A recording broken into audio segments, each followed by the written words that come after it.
Have Simone Ledeen in here, former Assistant Secretary of Defense for the Middle East. Nice to have you. I mean, first of all, there's not much teeth usually to these things in terms of they issue the arrest warrant. You don't normally see the person being actually arrested. But the point that's being made here, what was your reaction when you saw it? What's going on? Well, I think it's quite unprecedented in the fact that they're actually going after democratically elected leader of a country for defending the country against a terrorist attack. And by simultaneously issuing an arrest warrant for the terrorist leader. Right, it doesn't make it even, you're saying. It's not even at all. And they're Right. trying to create this like false sense of equality, which is very disturbing. I think the U.S. government probably feels pretty much the same way. This was new comments that came in from the Pentagon and spokesperson Sabrina Singh. Let's watch.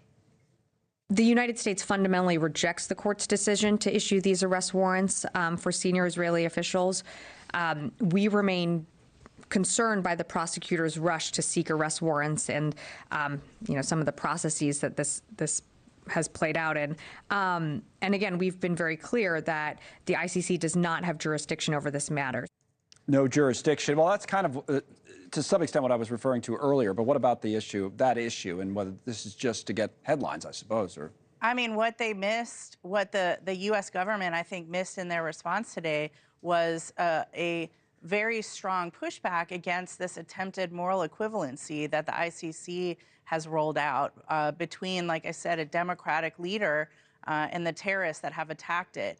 What does this mean going forward for other democratically elected leadership in other countries that are trying to push back against future terrorist activity? I think it's very troubling. We should all be concerned. And I don't think it's just another day in the ICC. I think this is a new chapter, and it's very concerning. The response on social media from the former defense minister who was charged here is that the ICC's outrageous decision will live in infamy. It places the state of Israel, the brutal terrorist organization Hamas, in the same equation, which is what you're talking about there. Today's decision legitimizes and rewards the murder, rape, and kidnapping of Israeli children, women, and men, referring to, obviously, to October 7th. What do you say to people who say that all of that is true, but what about the way Israel has executed this war and the legitimate questions maybe that have been brought up about civilian deaths, even if they don't rise to this level?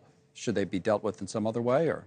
Well, I do think that civilian deaths, it's been an extremely tragic war for all parties involved. I think it's also incredibly important to note that Hamas tactics have led to this huge civilian calamity, this humanitarian calamity. Not only where they had placed their weapons, where they had placed the hostages, but also attacking food, taking over the food caravans as soon as they entered Gaza and diverting them for their own uses. None of this was mentioned in the report, and I think that speaks for itself, and it really undermines the credibility of the ICC. Now, we look at this kind of more big picture. I think you and I were talking last time you were on the show a little bit about this transition to power from Biden to Trump and the different administrations, about how you expect this situation to change. What do you think will be different come January 20th and after 2025? I think it's very clear. We can look at a statement on X that was released by the incoming National Security Advisor,